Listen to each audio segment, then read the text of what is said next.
हाँ तो मित्रों, ये बीएसएफ सीआरपीएफ वगैरह के अंदर हमें ऑफिसर नहीं चाहिए, हमें रट्टू तोते चाहिए। ऐसा मुझे यूपीएससी का ये सीएपीएफ 2025 का पेपर देख के लगता है। मामला क्या है समझते हैं। देखिए, कुल मिला के इस वीडियो में हमें 4 चीज़ें देखनी है। पहला तो एक क्वेश्चन इन्होंने गलत बनाया है, उसके खिलाफ आप कंप्लेन करें। मैटर क्या है मैं अभी आपको आगे बताता हूँ। सेकंड, पेपर के बारे में कुछ जनरल ऑब्जर्वेशन। तीसरा, इकोनॉमी और गवर्नमेंट स्कीम्स जो पूछी गई उसको हम सॉल्व करेंगे। और चौथा, कि अगले साल जो सीएपीएफ का पेपर होगा उसके लिए हमारी रणनीति क्या होनी चाहिए। तो टाइम स्टैम्प के हिसाब से आप देख लेना। Let's start. तो सबसे पहला मुद्दा यहाँ पर होगा, एक गलत प्रश्न इन्होंने जो बनाया है। मित्रों, एक योजना है पूर्वोदय। वो ऐसा कि भारत के पूर्वीय इलाके के जो राज्य हैं वहाँ पर स्टील डेवलपमेंट को प्रोत्साहन दिया जाए। अभी इन्होंने जो प्रश्न बनाया वो कुछ ऐसा है, वीडियो पॉज करके आप देखें। 3, 2, 1। तो ये पूछ रहा है कौन सा राज्य नहीं है इस योजना में। तो अगर आप 2020 का प्रेस इन्फॉर्मेशन ब्यूरो देखें तो उस हिसाब से बिहार लिस्ट में नहीं था, तो जवाब ए होएगा। लेकिन फिर आप 2024 की लिस्ट देखें तो उसमें छत्तीसगढ़ नहीं है और बिहार है, तो फिर जवाब बी हो जाएगा। अब आप कहेंगे हाँ तो लेटेस्ट के हिसाब से बी होना चाहिए, पर आप समझिए ऐसी छोटी छोटी योजनाओं में एक बार किसी ने पढ़ लिया हो तो वापस कहाँ वो चेक करने जाएगा। क्योंकि अखबार में कोई लाइमलाइट में तो ये हेडलाइंस बन के मुद्दा वापस नहीं आया था कि नहीं पहले बिहार था अब है नहीं है, छत्तीसगढ़ था है नहीं है। तो इस कारण से ये क्वेश्चन मेरे ख्याल से इन्हें कैंसिल करना चाहिए। अब ये क्वेश्चन कैंसिल करवाने की प्रक्रिया क्या है। तो 10 तारीख तक मैं आपने इनकी जो वेबसाइट है, जो लिंक मैंने डिस्क्रिप्शन में भी दिया है, उसमें आप जाइए और आप कंप्लेन करें। अब कंप्लेन भी आपको टाइप करने की ज़रूरत नहीं है, मैंने वो टाइप करके रखी है, वीडियो के डिस्क्रिप्शन में होगी, आपको कॉपी पेस्ट करनी है। और ये सिर्फ वो लोग कर सकते हैं जिन्होंने असल में ये पेपर दिया था, सीएपीएफ 2025 के कैंडिडेट्स। मैं टीचर के रूप में ये कंप्लेन कर नहीं सकता क्योंकि ये आपका रोल नंबर मांगेगा फॉर्म भरने बैठोगे तो अगर आपको ठीक लगे तो ये आप कंप्लेन करिएगा। अब प्रश्न ये भी होगा कि देखो भाई, एग्ज़ाम तो 3 तारीख रविवार को हुई थी और आज तुम वीडियो भी डाल रहे हो ये 10 तारीख को, और आज ही आखिरी दिन है इसकी कंप्लेन करने का, तो अभी तुमको ये सब क्यों सूझा? उसका कारण ये मित्रों कि मैं पिछले 1 हफ्ते से बिज़ी था। मंथली करंट अफेयर्स की जो मुझे वीडियो बनानी थी, अनअकैडमी पे मैंने वो फ्री लेक्चर लिया था, तो उसका पावर पॉइंट ही बनाने में सारे न्यूज़ कलेक्ट करके उसमें मैं बिज़ी था। और उसके बाद गुरु, शुक्र, शनि, रवि मेरे क्लासेस होते हैं, तो उसके अंदर तो अब जाके मुझे असल में पेपर सुकून से देखने का टाइम मिला, वरना ये वीडियो मैं अगर पहले बनाता तो पेपर भी मैं पहले जल्दी सॉल्व करता तो मैं आपको ये बता पाता। खैर, तो ये एक गलत क्वेश्चन के बारे में मेरा ऑब्जर्वेशन था। सेकंड, बाकी जनरल ऑब्जर्वेशन इस पेपर के बारे में क्या है? देखिए, चाहे सीडीएस पेपर हो, मतलब आर्मी नेवी एयरफोर्स में जो ऑफिसर भर्ती करने हैं, या फिर ये सीएपीएफ वाला पेपर हो, इन्होंने तय किया है कि हिस्ट्री के नाम पे हमें ऑप्शनल लेवल का सब पूछना है। मतलब क्या ही उनको ये प्रेम हो गया हिस्ट्री से। अब जैसे ये क्वेश्चन आप देखना, वीडियो में 3-4 क्वेश्चन चलेंगे, आप वीडियो पॉज़ करके देखना। 3, 2, 1। अब ये कर्नाटक में कौन ये सीड ड्रिलिंग का मशीन यूज़ करता था, ऐसा कौन से ट्रैवलर ने पूछा, ऐसा ये पूछ रहे हैं। तो कौन इतना याद करके जा सकता है? फिर ये इन्होंने कि कौन-सी कृति किसने लिखी, इतना भी जनरल नॉलेज कौन करके जा सकता है? तीसरा प्रश्न कि ये रोमन लोग भारत से सब व्यापार करते थे तो उनका गोल्ड सब खत्म हो रहा था, इसके बारे में कौन से लेखक ने लिखा था? ये ऑप्शनल लेवल के सवाल हैं, ये यहाँ पर क्यों पूछे जा रहे हैं? ऑफ कोर्स प्रतीक सर ने हिस्ट्री के ये जो 20-22 क्वेश्चन पूछे गए सीएपीएफ में, उसका भी वीडियो बनाया है, लिंक मैं डिस्क्रिप्शन में डाल रहा हूँ, आप देख लेना। उसके बाद पर्सन इन न्यूज़ के नाम पे आप क्या सोचते हैं कि सीएपीएफ परीक्षा मतलब आईएएस से तो आसानी पूछना चाहिए उन्होंने, लेकिन ये क्वेश्चन आप देखिए जर्मन इलेक्शन के बारे में। 3, 2, 1। कि मतलब एक तो उसका इलेक्शन हुआ तो पहले राउंड में वो जीता था कि नहीं, उसकी जो भी प्रोसेस होगी, और उसके गठबंधन में कौन-कौन सी पार्टी, अब इतना तो उनके शायद बच्चों को पता नहीं होगा जो ये यहाँ पर पूछ रहे हैं। अब कुछ लोग कहेंगे नहीं भाई ये तो अनसॉल्वेबल क्वेश्चन होते ना, ये तो स्किप करने होते, तुमको पता होना चाहिए, इतनी आईक्यू और ईक्यू होनी चाहिए तुम्हारे पास, हर जवाब टिक नहीं करना होता है।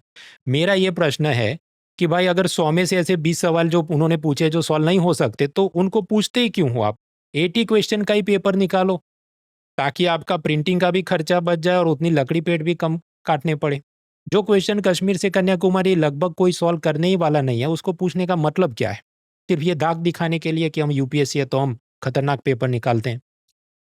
आगे इकोनॉमी की बात करें, पिछले साल जो इकोनॉमी का पूछा गया है सीएपीएफ में वो ठीक ठाक था। इस साल तो मतलब उन्होंने कि नहीं कोई फैक्ट्स ही पूछने हैं, थियरी कंसेप्ट जो विद्यार्थी एनसीईआरटी या कहीं से पढ़ के गया नहीं वो सब नहीं चेक करना। मुश्किल से 3 ही सवाल थियरी के हैं, उसमें भी एक मैक्रो इकोनॉमिक्स का, बाकी 2 तो माइक्रो इकोनॉमिक्स के हैं जो लोग कम पढ़ के जाते हैं। बाकी जितने सवाल हैं 15-18 जो भी, या तो सरकारी योजना और वो योजना का कुछ डेटा पूछा है, इस साल लॉन्च हुई थी, उस साल लॉन्च हुई थी, यही सब है इकोनॉमी के नाम पे। अब क्रोनोलॉजी बहुत पूछ ली इकोनॉमी के नाम पे। अब 4-5 क्वेश्चन आएंगे, वीडियो पॉज करके देखना। ये पहला है 3, 2, 1 कि ये अलग अलग घटनाओं में कौन सी घटना गलत है, मतलब कब रॉन्ग ईयर मैच करें आप। फिर पूछा कि अच्छा ये सॉवरेन ग्रीन बॉन्ड कौन से वर्ष में लॉन्च किए गए। फिर इन्होंने पूछा कि ये 4 ऑर्गेनाइजेशन हैं, ये क्रोनोलॉजी में तुम लगाओ। उसके बाद पूछा गया कि अच्छा ये ग्रीन हाइड्रोजन मिशन 2023 में लॉन्च हुआ था कि कब लॉन्च हुआ था। फिर कि ये कोड ऑन वेजेस कौन से साल में लॉन्च हुआ था। उसके बाद कि जल जीवन मिशन वो कब लॉन्च हुआ था या नहीं हुआ था, उसका गलत आप फाइंड करें। अभी बोलने को मैं और सभी कोचिंग वाले बोल सकते हैं कि देखो ये जो हमारी नोट्स थे, मटेरियल थे, इसके अंदर से सब सॉल्व हो सकता है क्योंकि स्वाभाविक ऐसा ईयर और सब तो लिखा ही होगा। लेकिन असल ज़िंदगी में क्या आप इतना सारे ईयर्स याद रख के जाने वाले थे? तो ये मुश्किल है। नाउ अगेन कुछ जो मतलब ये जो क्रोनोलॉजी के नाम पे इतना सब पूछा गया है कि ऑफिसर इनको नहीं चाहिए, उनको रट्टू तोते चाहिए, ऐसा मुझे तो लग रहा है। अब कुछ लोग इधर भी यूपीएससी के एपोलॉजिस्ट बन जाएंगे, मतलब जैसे कि ये तो लॉजिकल एलिमिनेशन से ऐसे सॉल्व होना था ना, नहीं होता तो तुमको स्किप करना चाहिए, सब तुमको आईक्यू और ईक्यू होना चाहिए। भाई तो इतनी क्रोनोलॉजी पूछी, इसका मतलब क्या, ये तो मोनोटोनस पेपर है। इकोनॉमी के जो क्वेश्चन है आप उसको ये भी तो चेक करो, उसको बाकी कंसेप्ट पता है कि नहीं, थियरी और करंट अफेयर्स के। और दूसरा ये जो बातें होती है कि लॉजिकल एलिमिनेशन होता है, भाई लॉजिकल एलिमिनेशन के लिए कुछ तो पता होना चाहिए आगे पीछे की कोई घटना का, जिसको देख के आप बोल सके ये ऑप्शन गलत है या सही है। तो क्रोनोलॉजी बहुत पूछी है, इकोनॉमी के नाम पे कंसेप्ट बहुत कम है। पिछले साल ठीक ठाक कंसेप्ट पूछे थे। जब यूपीएससी का कोई भी पेपर होता है, चाहे सीडीएस, सीएपीएफ, आईएएस है, इंजीनियरिंग सर्विस एग्जाम है, तो हम उम्मीद रखते हैं कि उसका एक स्तर होना चाहिए कि ग्रुप ए लेवल के ऑफिसर्स की रिक्रूटमेंट है। ये नहीं होना चाहिए कि ग्रुप सी और ग्रुप डी के जो गौण सेवा आयोग राज्य कक्षा का जो होता है, कांस्टेबल, लोक रक्षक, आंगनवाड़ी वर्कर, इस टाइप का पेपर नहीं होना चाहिए। अब आप ये क्वेश्चन पूछे, बजट के बारे में इन्होंने पूछा, 3, 2, 1। अब ये आप देखिए क्या होगा, फाइनेंस मिनिस्टर ने बोला होगा ये 4 सेक्टर हमने आइडेंटिफाई किया। अब ऐसा हर एक बजट में कुछ ना कुछ चिकनी चुपड़ी बातें होती हैं। हम यूपीएससी की जो ग्रुप ए लेवल की परीक्षा है उसमें ऐसा सब पढ़ के नहीं जाते कि बजट भाषण में क्या बोला। एग्जैक्ट स्कीम जो है उसमें हम देखते हैं engines of development, these are 5, these are the 4 communities, ये सब यूपीएससी के क्वेश्चन में पूछने का रिवाज लगभग नहीं था। इन्होंने ये इस बार पूछा। अब आप कहना नहीं कोई नहीं, ये तो पूछा है तो तुक्का मार लेना चाहिए कि एग्रीकल्चर नहीं और टेक्सटाइल होगा या कुछ। भाई टेक्सटाइल का तुक्का चलो आपका सही हो गया, लेकिन ये गलत भी हो सकता था क्योंकि जब हम नौकरियों की बात करें तो एग्रीकल्चर के बाद सबसे ज़्यादा रोजगार देने वाला दूसरा क्षेत्र टेक्सटाइल है। तो ये भी तो हो सकता था, फाइनेंस मिनिस्टर ने बोला कि टेक्सटाइल है। हालांकि उन्होंने आइडेंटिफाई किया agriculture, MSME, investment and export, ये हमारे 4 इंजिन है। बट एनीवेज मतलब ये इस टाइप के क्वेश्चन की उम्मीद नहीं थी। अब ठीक है, मैं तो कोचिंग का धंधा लेके बैठा, तो अगले साल ऐसे भी अपने नोट्स में ये सब फैक्ट्स डालते रहूंगा। बट इससे क्या ये पता चलता है कि जिसको सिलेक्ट किया जा रहा है वो अच्छा ऑफिसर बनने वाला है। खैर ओवरऑल ये जो 2025 का पेपर है 2024 के मुकाबले थोड़ा आसान था, बहुत नहीं थोड़ा आसान था। हिस्ट्री की डिफिकल्टी मुझे तो लगभग पिछले साल जैसी लगी, ये सब अतरंगी चीज़ें पूछते रहते, 20-22 सवाल वही है। साइंस के नाम पर सीडीएस और सीएपीएफ में करंट अफेयर्स कम पूछे जाते हैं, क्लास 11-12 का जो फिजिक्स, केमिस्ट्री, बायोलॉजी है ज़्यादा पूछे जाता है। तो इस बार भी हमें ये ट्रेंड दिखता है। इकोनॉमी में पिछले साल मिक्स पेपर था, मतलब थोड़ी थियरी पूछी, कंसेप्ट पूछे, थोड़े करंट अफेयर्स पूछे। इस बार मतलब फैक्चुअल और ट्रिवियल जनरल नॉलेज और लगभग क्रोनोलॉजी दिख रही है कि 15 में से 5 सवाल क्रोनोलॉजी है। थियरी बहुत कम पूछी है इस बार। सीआरआर, एसएलआर, करेंसी एक्सचेंज जो नॉर्मली पूछते थे इस बार नहीं पूछा है। माइक्रो इकोनॉमिक्स जो हर साल वो पूछते हैं तो इस साल भी पूछा है। खैर तो चलिए शुरू करते हैं अब इकोनॉमी के सवाल जो सीएपीएफ परीक्षा में पूछे गए, इकोनॉमी एंड गवर्नमेंट स्कीम जो मैं 6 पिलर में पढ़ाता हूं, तो उसी सीक्वेंस में हम शुरू करते हैं। मित्रों, इस आने वाले आज़ादी के पर्व पर अनअकैडमी लेके आया है free UPSC mains residential programme. यानी कि अब अगर आप अनअकैडमी का यूपीएससी सब्सक्रिप्शन 2 साल या उससे ज़्यादा के लिए लेते हैं, अगर आप कॉलेज में हैं, अभी से तैयारी करनी है, तो हम आपको ऑनलाइन क्लासरूम प्रोग्राम में प्रीलिम्स, मेंस, जीएस, सीसेट सब पढ़ाएंगे ही। और उसके बाद जब आप प्रीलिम्स क्लियर करते हैं और आपकी इच्छा है कि मुझे एक्स्ट्रा प्रिपरेशन और माहौल के लिए दिल्ली जाना है, तो दिल्ली में आपके हॉस्टल, रहने खाने की सुविधा के साथ अनअकैडमी आपकी प्रिपरेशन वहाँ पर भी जारी रखेगी, जो बिल्कुल फ्री होगा। यानी इस यूपीएससी मेंस रेसिडेंशियल प्रोग्राम में आपको lodging, boarding facility, mains test series with evaluation, strategic mentorship और साथ ही साथ ऑफलाइन क्लासरूम में डेडिकेटेड सब्जेक्ट वाइज क्लासेस सब कुछ मिलेगा। अब अगर आप एक सिंपल कैलकुलेशन करें तो दिल्ली में खुद से रहने, खाने, हॉस्टल, लाइब्रेरी का खर्चा ही महीने का 25,000 आ जाता है। उसके मुकाबले ये आप सब्सक्रिप्शन से जुड़ते हैं तो 2 साल तक की आपकी कोचिंग और उसके ऊपर ये सारी रहने खाने की सुविधा प्रीलिम पास करने पर, तो हिसाब बैठेगा करीब 24,999। तो ऐसे ही अनअकैडमी के सारे प्रोग्राम्स हैं। शुरुआत होती है प्लस प्रोग्राम, जो बेसिक प्लान है जिसमें आपको जीएस, सीसेट, प्रीलिम्स, मेंस पढ़ाया जाता है। अगर आपको उसके ऊपर मेंटरशिप, प्रिंटेड बुक्स आदि चाहिए तो आपके लिए आइकॉनिक प्रोग्राम है। इसमें कौन सी किताबें मिलती हैं तो लिस्ट आपके स्क्रीन पर है। और आइकॉनिक के ऊपर आपको ऑप्शनल सब्जेक्ट की भी कोचिंग चाहिए तो ये वो सारे सब्जेक्ट हम आपको ऑफर कर रहे हैं। उस पूरे पैकेज को कहा जाता है कॉम्बो। तो प्लस आइकॉनिक कॉम्बो आप अपनी रिक्वायरमेंट के हिसाब से जुड़ सकते हैं। और अनअकैडमी के ये अलग अलग प्रोग्राम्स का फायदा उठाकर पिछले साल 8080 से ज़्यादा लर्नर्स ने यूपीएससी क्रैक किया था। और इसमें अगर हम मॉक इंटरव्यू वाले विद्यार्थी जोड़ दें तो ये नंबर और ज़्यादा बढ़ जाता है। तो देर ना करें, जितना जल्दी जुड़ेंगे तो आपका सिलेबस जितना जल्दी कंप्लीट होगा तो आप mains answer writing, mock test, revision ये सब कर पाएंगे। और इंडिपेंडेंस डे ऑफर के तहत ये सारे प्रोग्राम्स आपको अवेलेबल हैं at very attractive prices using the discount code mronal.org। चलिए आगे बढ़ते हैं। Now pillar 1 money, banking, finance, insurance. तो इसके अंदर नॉर्मली जो UPI, bitcoin, CRR, SLR normally पूछा जाता था, कुछ इस बार नहीं पूछा है। सीधा मतलब यूपीआई, बिटकॉइन कुछ नहीं, सीआरआर, एसएलआर कुछ नहीं, बैंकिंग सेक्टर का कुछ नहीं, सीधा शेयर बाजार का पूछा। शेयर बाजार का ये मतलब जब मैं कहता हूँ शेयर बाजार मतलब शेयर्स, बॉन्ड, बहुत सारी चीज़ उसमें आती है कि कुछ साल पहले भारत सरकार ने ये सॉवरेन ग्रीन बॉन्ड इशू करवाए थे कि आप उसमें पैसा इन्वेस्ट करो और फिर ये सोलर रिन्यूएबल में सब जाएगा। तो ये कौन से बजट में जारी किया गया था? तो जवाब है 2022। तो ऐसा इन्होंने पूछा, वीडियो पॉज करके देखना। 3, 2, 1। अब समझिए एग्जैक्ट याद याद कर जाना तो मेरे लिए भी मुश्किल है, मैं खुद पढ़ाता हूँ फिर भी मुझे बस इतना अंदाजा था कि जो सॉवरेन ग्रीन बॉन्ड है कोरोना के बाद आए थे। तो मतलब 2019-20 तो हो नहीं सकता, उसके बाद आए थे। लेकिन ये बहुत रीसेंट भी नहीं है, मतलब 2023-24 इतना भी करीब लॉन्च नहीं हुआ, थोड़ा पीछे है। तो नाउ आई एम 50-50 कि 2022 हो सकता है, नहीं तो 21 हो सकता है। खैर फाइनल जवाब है ए। क्या लेकिन ये टफ तो है जब, क्योंकि दो में से एक ही अल्टीमेटली तो करेक्ट होना है। फिर इसके बाद इंश्योरेंस, पेंशन का कुछ नहीं, सीधा पिलर 2 बजट टैक्सेशन।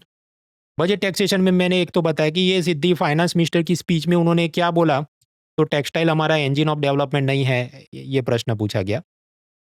उसके बाद रटा रटा एक प्रश्न आसान सा आया कि नए बजट के हिसाब से भारत की फिजिकल डेफिसिट कितनी है?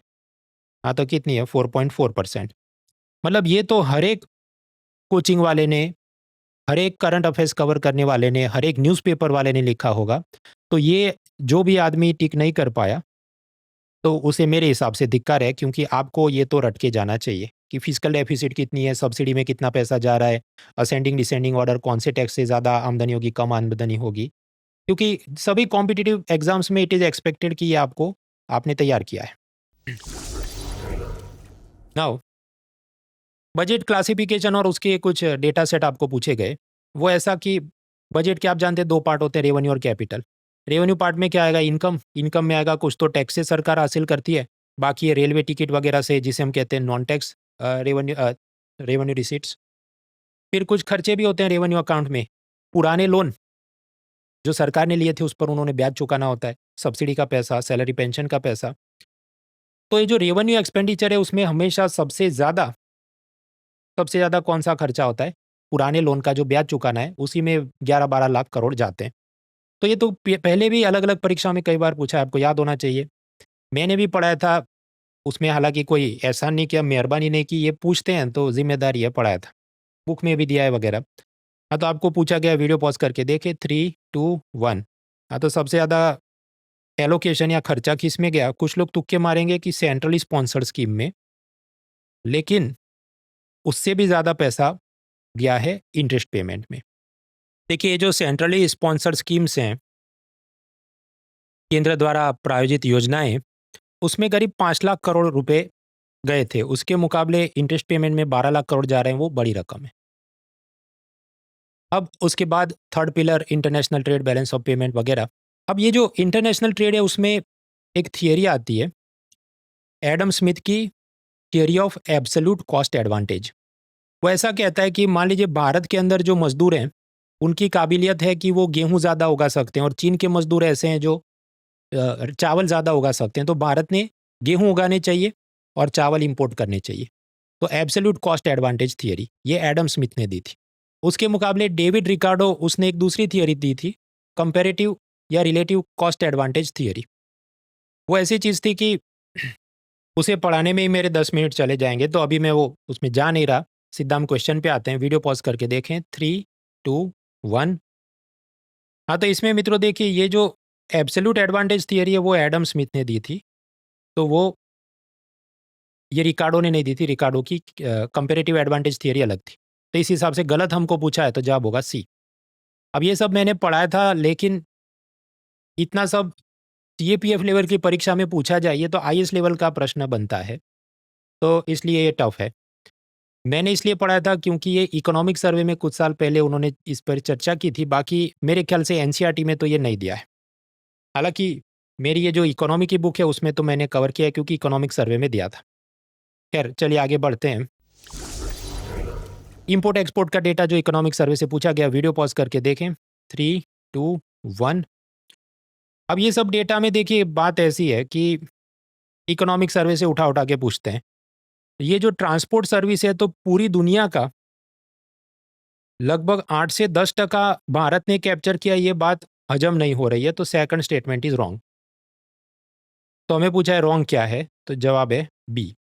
हालांकि पहला स्टेटमेंट करेक्ट है कि नहीं वो आपको असल में डेटा थोड़ा तैयार करके जाए तब की बात है। So again I feel it is difficult question. आगे बढ़ते हैं, फिर क्रोनोलॉजी में वो चले गए। वीडियो पॉज करके देखें। 3, 2, 1। तो G20 ग्रुप है वो 1999 में शुरू हुआ था, तो इस कारण से डी ऑप्शन गलत है, हमें गलत स्टेटमेंट पूछा है। फिर इन्होंने पूछा ये collaboration for the intelligent age ये किसने चर्चा की, तो आपके पास 4 ऑप्शन है। तो स्वाभाविक है WTO या इस पे बात करें वो मुश्किल है, क्योंकि वो इंपोर्ट एक्सपोर्ट और टैरिफ नॉन टैरिफ बैरियर के बारे में लगा रहता है। तो बाकी के 3 में से कुछ हो सकता है। हालांकि अभी भी हम 50-50 पे नहीं है, 3 में से कुछ भी हो सकता है, तो तुक्का थोड़ा जोखिम वाला। कुछ लोग कहें नहीं G7 और G20 इतने में नहीं जाएंगे, ये जो बात हो रही है ये WEF की ज़्यादा लगती है। So answer is a. फिर क्रोनोलॉजी आपको पूछी गई, वीडियो पॉज करके देखना। 3, 2, 1।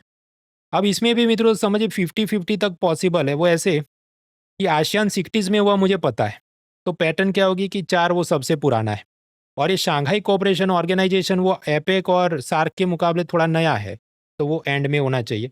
अब बीच में सार्क पहले बना कि एपेक, ये तो मुझे पता नहीं, लेकिन 4 और 1 वाला जो पैटर्न है तो या तो बी हो सकता है नहीं तो डी। So I am 50-50। उसके बाद तो तुक्के लगाओ, और डिपेंड करता है टिक करना चाहिए कि नहीं कुछ, तो बाकी आपके कितने क्वेश्चन सॉल्व हो रहे हैं उस हिसाब से डिसीजन लेना चाहिए। तो third pillar is done. Now pillar 4, sectors of economy. Agriculture.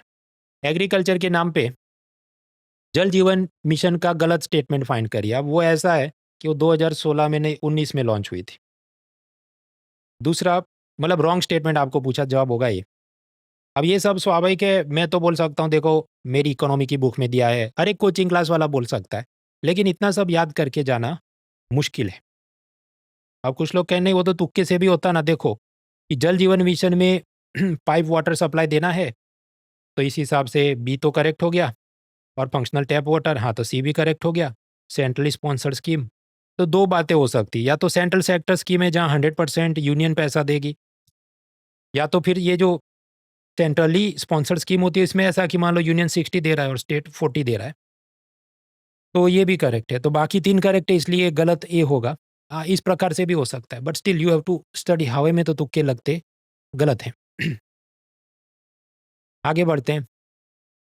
Ministry of cooperation उसने एक योजना लॉन्च की, नंदिनी सहकार, कि महिलाओं को डेयरी रिलेटेड कोई कोऑपरेटिव काम शुरू करना है, तो उस पर उनको बैंकों से जो लोन चाहिए सरकार उस पर 2% ब्याज माफ करेगी, अपनी तरफ से देगी।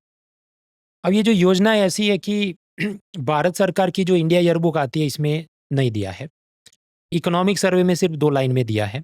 अब इन्होंने जो प्रश्न पूछा आप देखिए 3, 2, 1। अभी जो क्वेश्चन है ये टफ क्यों हो जाएगा कि नॉर्मली हम कोई भी ऐसी लोन स्कीम होती है तो सरकार की तरफ से कुछ मर्यादा होती है कि मान लो 10 लाख तक के लोन पे आपको इंटरेस्ट सबवेंशन या सब्सिडी मिलेगी।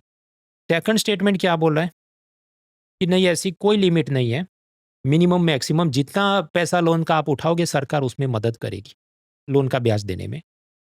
अब हम तुक्का मारेंगे तो हमें लगेगा कि ये गलत है, ऐसा नहीं होगा, लिमिट तो होगी। लेकिन फिर इन्होंने पूछा, मुझे नेट पे चेक करना पड़ा तो ये भी करेक्ट है, कोई लिमिट नहीं, दे दनादन जितना लोन लेना है लो, सरकार उस पर आपको सब्सिडी देगी। और ये नेशनल कोऑपरेटिव डेवलपमेंट कॉर्पोरेशन ने लॉन्च किया, ये भी सही है। तो both statements are correct, so the answer is C. तो तुक्केबाजों के लिए थोड़ी इसमें गड़बड़ हो जाए ऐसा ये क्वेश्चन है। अब ये जो एग्रीकल्चर है इसमें बहुत सारी योजना होती है, जाने लायक योजना जैसे कि प्रधानमंत्री किसान सम्मान निधि 6,000 रुपये हर एक फार्मर को दिए जाएंगे। फसल बीमा योजना है, एमएसपी स्कीम है, इनाम ऑनलाइन पोर्टल पे आप सामान बेच सकते हैं। इन्होंने ये पूछा कि ये जो 4 स्कीम है उसमें कौन सा खेत से लेके रिटेल तक इंफ्रास्ट्रक्चर इंप्रूव करने की बात करता है। वीडियो पॉज करके आप देखें 3, 2, 1। तब आप समझिए इसको भी एलिमिनेशन मेथड लगा सकते हैं कि परंपरागत कृषि विकास योजना ये असल में केमिकल मुक्त ऑर्गेनिक फार्मिंग जैविक खेती की बात है, तो ये इंफ्रास्ट्रक्चर के साथ जुड़ा नहीं। प्रधानमंत्री किसान मानधन योजना तो किसानों को 6,000 रुपये देने की बात है, तो वो भी नहीं है। तो नाउ वी आर 50-50 की राष्ट्रीय कृषि विकास योजना या प्रधानमंत्री किसान संपदा योजना में से कोई एक होना चाहिए।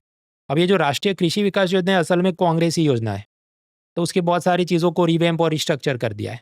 तो बचा क्या, प्रधानमंत्री किसान संपदा योजना, उसमें इंफ्रास्ट्रक्चर सप्लाई चेन मैनेजमेंट की बातें हैं, so the answer will be A. आगे पिलर 4 भी मैन्युफैक्चरिंग सर्विस सेक्टर। अब आप जानते हैं कुछ साल पहले चला था make in India, I think 2014 में शुरू हुआ था, लेकिन ये कई सालों से चल रहा है, लेकिन फिर भी अपना परफॉर्मेंस इतना बेहतर है नहीं। तो रवीश कुमार बार बार मजाक उड़ाते रहते हैं, तो सरकार ने सोचा ये जो पुरानी बोतल में दारू है तो उसे नई बोतल में भर के देते हैं, तो अब से इसको कहेंगे national manufacturing mission. National manufacturing mission budget में हालांकि ऊपर ऊपर से थोड़ी बात थी, असल में अभी तक लॉन्च होना ये बाकी है। तो वीडियो पॉज करके देखें 3, 2, 1। हाँ, तो तीनों वाक्य सही हैं। ये मैंने नहीं पढ़ाया था, मैं कबूल करता हूँ। नहीं पढ़ाने का कारण ये था कि मैंने ये सोचा देखो अभी सिर्फ हवा में बातें, नेशनल मैन्युफैक्चरिंग मिशन, इसके आगे पीछे दीनदयाल उपाध्याय, श्यामा प्रसाद मुखर्जी, सरदार पटेल ऐसा कुछ ऐड करेंगे, कुछ आगे पीछे इसमें एग्जैक्ट प्रोविजन देंगे, इतना सब्सिडी इतना ये होगा। ऐसा करते करते उनको 6 महीने और लगेंगे, तो जब फाइनल चीज़ आएंगी तब हम पढ़ेंगे पढ़ाएंगे ऐसा मैंने सोचा था, लेकिन उन्होंने इसके पहले ही पूछ लिया। खैर, तो मैं ध्यान रखूंगा, अगले साल इसको मैं कवर करूंगा। बजट में ऐसी जो हवाई बातें भी हैं जिसको एग्जैक्टली लॉन्च नहीं किया गया उसको भी हम पढ़ लेंगे, रट लेंगे। इसके बाद कुछ तो आसान सवाल थे, जैसे ये अलग अलग इकोनॉमिक इंडिकेटर्स होते हैं, उसमें परचेजिंग मैनेजर्स इंडेक्स कौन बनाता है, HSBC। अब ये ऐसी चीज़ें समझो इससे पहले मेरे ख्याल से 20 साल में कभी नहीं पूछा होगा, पहली बार पूछा। हालांकि बाकी जब आप परीक्षाएं देखते हैं बहुत सारी तो पता चले इस टाइप के क्वेश्चन पूछने का रिवाज तो है। तो मेरी जो इकोनॉमी बुक है इसमें ऐसा बहुत कुछ दिया है, इस कारण से ये लोग शिकायत भी करते हैं बहुत तुम्हारी बुक हैवी है, बहुत पेजेस हैं।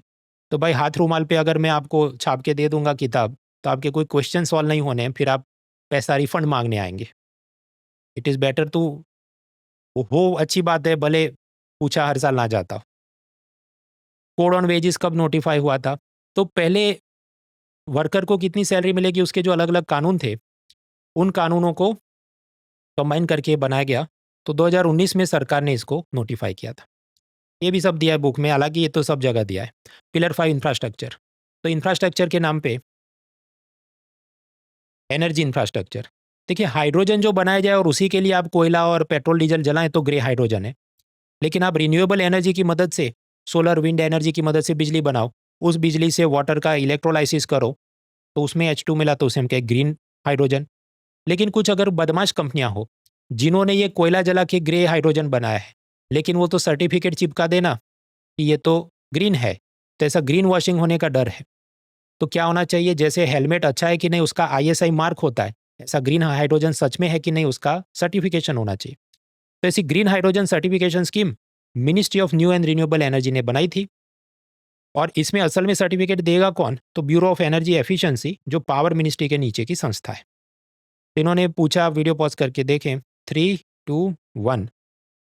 तो देखिए, मिनिस्ट्री ऑफ एनवायरमेंट ने तो ग्रीन हाइड्रोजन वाला नहीं निकाला, क्योंकि रिन्यूएबल एनर्जी के साथ जुड़ा है, तो या तो पावर मिनिस्ट्री ने दिया होगा या ministry of new and renewable energy ने दिया होगा। तो सेकंड तो रॉन्ग है। लेकिन फिर भी हम, जब तक हमें ये ना पता हो कि 2023 में आया था या 24 में, या तब तक आप इसे टिक नहीं कर सकते कि ग्रीन हाइड्रोजन मिशन लॉन्च कब हुआ था।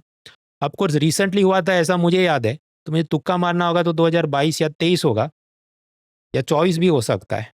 मतलब एग्जैक्टली तो मैं अभी रियल एग्जाम में याद करके बोलना मुश्किल होता है। तो इट इज टफ क्वेश्चन, जब तक दोनों स्टेटमेंट नहीं पता हो आप एग्जैक्ट आंसर टिक नहीं कर सकते। भारतमाला परियोजना, तो सब हाईवे बनाने की बात है। अब वीडियो पॉज करके आप देखिए, इन्होंने जो पूछा है 3, 2, 1, इतने सारे इसके कंपोनेंट है, ये मैंने नहीं पढ़ा था। इसका कारण ये है कि भारत सरकार की जो इंडिया ईयरबुक होती है, उसमें इन्होंने इतने सारे कंपोनेंट दिए नहीं है। आप कहते हैं इकोनॉमिक सर्वे में दिया, भाई इकोनॉमिक सर्वे में भी 2 लाइन में दिया है। तो इसमें सागरमाला के साथ इंटीग्रेट करेंगे, नॉन मेजर पॉट के साथ भी कनेक्ट करेंगे, ये सब इतना रूटीन बुक्स में तो है नहीं। आप उसका फिर नेट पे सर्च करो, पता चले हाँ सारे चारों काम होने हैं, so the answer is D. अब कुछ क्या, हाँ ऐसे जो स्कीम में 4 चीज़ लिखी हो तो सही होता है, तुक्का मारो। कुछ बार तुक्के गलत भी होते हैं। फिर ये प्रश्न, ग्रामीण भारत महोत्सव, ये तो इतना हाई प्रोफाइल इवेंट भी नहीं था, प्रेस इन्फॉर्मेशन ब्यूरो से उठाया है। दोनों स्टेटमेंट करेक्ट है। 3, 2, 1। ये मैंने नहीं पढ़ा था, क्योंकि इतनी छोटी छोटी चीज़ें फिर ऐड करें तो 5000 पेज की बुक हो जाए फिर। Then pillar 6 human resource development, और उसके बाद पिलर 7 माइक्रो इकोनॉमिक्स। पिलर 6 के अंदर जैसे गरीबी हटाने के लिए जो हमारे कुछ इकोनॉमिस्ट थे, अमर्त्य सेन, अभिजीत बैनर्जी, इनको पुराने समय में नोबेल मिले थे। तो आपको पूछा गया कि किसने कौन सी किताब लिखी है। वीडियो पॉज करके आप देखिए, मैच तो मैंने कर दिया। 3, 2, 1। ये टफ क्यों है? क्योंकि असल में जॉन मेनार्ड कीन्स ने general theory of employment, interest and money लिखा, A2, इतना मुझे पता है क्योंकि वो NCERT में दिया है।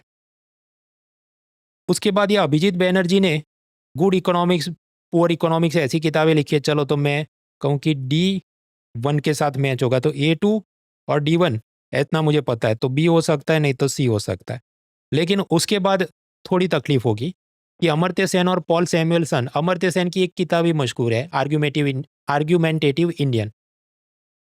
बाकी किताबें उसने लिखी तो हैं, पर इतनी नज़र में नहीं आती। खैर, फिर हम तुक्के मारने बैठे कि देखो सोशल वेलफेयर पे उसने ज़्यादा बोला होगा, क्योंकि वो उस टाइप की बातें ज़्यादा लिखते थे, तो इसलिए सी के साथ मैच होना चाहिए वगैरह करके। खैर जवाब आया, बट इट इज टफ। अब कुछ सालों पहले 2024 में मैंने टेलीग्राम पे पूरा एक लिस्ट बना के डाला था कि कौन से फेमस इकोनॉमिस्ट की कौन सी किताबें हैं। हालांकि मैं आपसे एक्सपेक्ट नहीं करता कि आप ये वो सब रट के जाएं इतना पुराना पोस्ट देख के, लेकिन मैं अभी अब सबक लेता हूँ। तो 2026 में मैं जो फ्री सीरीज करूँगा, इकोनॉमी अपडेट्स की विन 26 सीरीज, उसमें ये लिस्ट अपडेट करके मैं डालूंगा। तो यही अप्रोच आपने भी रखना चाहिए। एक ऑनेस्ट असेसमेंट होना चाहिए कि हमने जो पढ़ा था या पढ़ाया था, या जो हमारे पास किताबें या मटेरियल थी, क्या उसमें से कुछ प्रश्न आया कि नहीं आया, तो जो भी पूछा उसने हम अपडेट करते रहे। अभी आखिरी सेगमेंट में जाते हैं, दैट इज माइक्रो इकोनॉमिक्स। जो माइक्रो इकोनॉमिक्स ऐसी चीज़ है कि IAS की परीक्षा में तो पूछते बहुत कम है। पिछले 13-14 साल में मुश्किल से 2 बार उन्होंने सवाल पूछे। तो मैं ये लाइव क्लासेस में नहीं पढ़ा था, रिकॉर्डेड क्लास 2023 में था, वो अनअकैडमी सब्सक्रिप्शन में आपका अनलॉक हो जाता है। खैर इन्होंने पूछे तो अभी सॉल्व तो करना पड़ेगा। तो एक चीज़ होती है इनकम इलास्टिसिटी। वो ऐसा कहता है कि आपकी आमदनी बढ़ती है तो आप शॉपिंग ज़्यादा करेंगे, तो इसका मतलब आपकी जॉब चली गई, ले ऑफ हो गया, तो आप शॉपिंग थोड़ी कम करेंगे। तो कितनी ज़्यादा कम शॉपिंग करेंगे, उसकी इलास्टिसिटी के ग्राफ्स होते हैं। अब वो ग्राफ समझने हम नहीं बैठेंगे, मैं आपको सिंपल एग्जांपल दूं।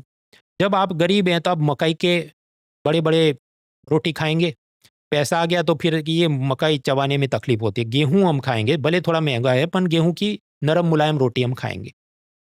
तो यहाँ पर जो मकई है उसे हम कहेंगे इन्फीरियर गुड्स, हीन कोटि का सामान है। तो वो ऐसी चीज़ है कि आपकी इनकम जब बढ़ती है, आपकी इनकम जब बढ़ती है तो आप मकई ज़्यादा नहीं खरीदते, उल्टा आप मकई कम खरीदते हैं। इस कारण से उसका जो ग्राफ और इलास्टिसिटी है वो ऐसी बनती है कि इन्फीरियर गुड्स की इलास्टिसिटी लेस देन 0 होती है। अब ये वीडियो पॉज करके आप क्वेश्चन पढ़िए सिर्फ 3, 2, 1। अब इसमें तीसरा देखो कि ये क्या बोला, इन्फीरियर गुड्स की इलास्टिसिटी मोर देन 0 होती है, नहीं वो लेस देन 0 होती है। तो तीसरा रॉन्ग है और तीसरा क्योंकि रॉन्ग है तो ए चला गया, बी चला गया, डी चला गया, तो जवाब क्या होगा सी 1 and 2 ओनली। आपका ये दोनों का क्या मामला है?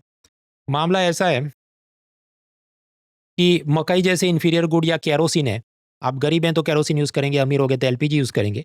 तो ये जो इन्फीरियर गुड्स हैं इनकी इलास्टिसिटी ये लेस देन 0 होती है। ओके, उसके मुकाबले बाकी जो चीज़ें होती है उसमें जो लग्जरी गुड्स हैं जैसे आईफोन, आईफोन का ऐसा है आपकी इनकम बढ़ेगी तो आप बहुत ज़्यादा उसको खरीदने की चाहत रखेंगे, लेकिन जब आपकी ले ऑफ हो जाएगी, जॉब चली जाएगी, तो क्या आप नमक खाना छोड़ दोगे, साबुन खरीदना छोड़ दोगे? नहीं, सबसे पहले आप क्या ट्वीट करोगे कि अब मुझे आईफोन अपग्रेड नहीं करना या मुझे नया आईफोन नहीं लेना। तो जो लग्जरी गुड्स हैं वो ऐसी चीज़ है कि उनकी इलास्टिसिटी मोर देन 1 होती है, कि जब भी आपकी इनकम कम होती है तो सबसे पहले आप उसका त्याग करते हैं।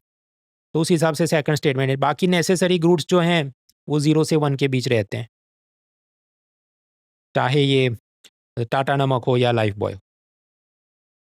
उसके बाद दूसरा प्रश्न इनका ये था कि ये इलास्टिसिटी ऑफ डिमांड और उसे मोनोपोलिस्टिक कंपटीशन के साथ जोड़ो। ये क्वेश्चन हम सॉल्व नहीं करेंगे, इतना माइक्रो इकोनॉमिक्स पढ़ने का फ़ायदा नहीं, इतना ही मगज अगर खर्च करना है तो बेटर आप ज्योग्राफी, पॉलिटी, हिस्ट्री में आप लगाएं तो आपको क्वेश्चन कन्वर्ट करने की प्रोबेबिलिटी बढ़ेगी। तो इतना तो मैंने अपने पेड कोर्स में भी इतना हाई लेवल का माइक्रो इकोनॉमिक्स मैंने नहीं पढ़ाया है। मुझे खुद भी एग्जाम देने जाना हो तो मैं ये नहीं पढ़ के जाऊँगा, मैं हिस्ट्री, ज्योग्राफी बाकी सब्जेक्ट तैयार करूँगा। अब इसका क्या जवाब होगा तो ये भी मैंने खुद चेक नहीं किया, मैंने ग्रॉक को पूछा, वो जो बोले वो ठीक है, क्योंकि समझो रियल एग्जाम में हम करने वाले नहीं थे, घर पे भी ये करने वाले नहीं थे। तो 2 सवाल थे, एक टिक हुआ और एक नहीं हो पाया माइक्रो इकोनॉमिक्स में। खैर, तो हमारा अब आखिरी मुद्दा आता है strategy for next year for economic questions. तो इकोनॉमी के लिए एनसीईआरटी मत पढ़ो, उससे बेहतर होगा क्लास 11-12 की आप महाराष्ट्र की जो इकोनॉमी की किताबें वो डाउनलोड करके पढ़े, उसमें मैक्रो इकोनॉमिक्स, माइक्रो इकोनॉमिक्स सारी थियरी आपकी हो जाए। ऑफ कोर्स मेरे पेड कोर्स तो है, लेकिन आप समझो सिर्फ जो सीएपीएफ की तैयारी करे उसको इतने हाईएस्ट लेवल का जाने की ज़रूरत है नहीं। उसके बाद आएंगी सरकारी योजनाएं। अब सरकारी योजनाएं आपको सरकार की जो इंडिया ईयरबुक या भारत 2026 अगले साल आएगी, इस साल तो आ गई। देखिए ये किताब होती है, पहले इसको इंडिया 2025 ऐसा आता था, आजकल सरकार क्या हिंदी में सब कहें तो Bharat 2025, ministry of information and broadcasting ये किताब निकालती है। तो इस साल का अब नहीं लेना है, अगले साल परीक्षा देनी, अगले साल फिर से एडिशन आएगा, तो भारत 2026 जो आए उसे आप ले सकते हैं। और इसको भी खरीदना कंपलसरी नहीं है, क्योंकि सब कोचिंग वाले इसकी प्री पीडीएफ बना देते हैं, मतलब समराइज कर देते हैं कि ये महत्वपूर्ण योजनाएं थी। तो अनअकैडमी भी ऐसा बनाता है, उसका मैं डाउनलोड लिंक नीचे डालूंगा। लेकिन अभी 2025 वाला मत पढ़ना, अगले साल का नया है तब आप पढ़ना। तो वो आपका एक काम हुआ, योजनाएं हो गई। बाकी जितना इकोनॉमी का करंट अफेयर्स है, बजट, इकोनॉमिक सर्वे है, तो हर साल मैं एक फ्री सीरीज चलाता हूँ। इस साल की थी विन 25, अगले साल होगी विन 26। वो फरवरी में जब नया बजट, इकोनॉमिक सर्वे आएगा उसके बाद मैं लॉन्च करूंगा, तो उसे आप देखें। इसके बियॉन्ड भगवान मालिक है, क्योंकि इसके बियॉन्ड वो जो भी पूछे वो सॉल्व करने हम जाएंगे तो बाकी सब्जेक्ट रह जाएंगे। तो ये आप कर सकते हैं। बाकी इकोनॉमी फॉर आईएएस एग्जाम, उसके लिए तो जुलाई से मेरा प्रेम का कोर्स चालू हो गया और मेंस का कोर्स अगस्त से शुरू होना है, 28 अगस्त से। एक ही सब्सक्रिप्शन में सब कुछ अनलॉक हो जाता है, चाहे इकोनॉमी है, ज्योग्राफी, एनवायरनमेंट है, हिस्ट्री है, CSAT, prelim, mains, answer writing, सब कुछ। ऐसा ही अनअकैडमी का सब्सक्रिप्शन। बाकी मित्रों, मैंने आपको बताया कि अनअकैडमी का ये free UPSC mains residential programme, यानी कि अनअकैडमी में 2 साल या उससे ज़्यादा का सब्सक्रिप्शन लेने के बाद जब आप यूपीएससी प्रीलिम्स क्लियर करते हैं, तो एक्स्ट्रा प्रिपरेशन और माहौल के लिए अगर आपको दिल्ली जाना है तो वहाँ पर आपको फ्री हॉस्टल और भोजन की व्यवस्था अनअकैडमी करेगी और वहाँ पर भी क्लासेस आपके लिए जाएंगे। बाकी डिटेल्स डिस्क्रिप्शन में है। डिस्काउंट कोड याद रहे mrunal.org। Let's crack it and happy independence day. Unacademy. Let's crack it.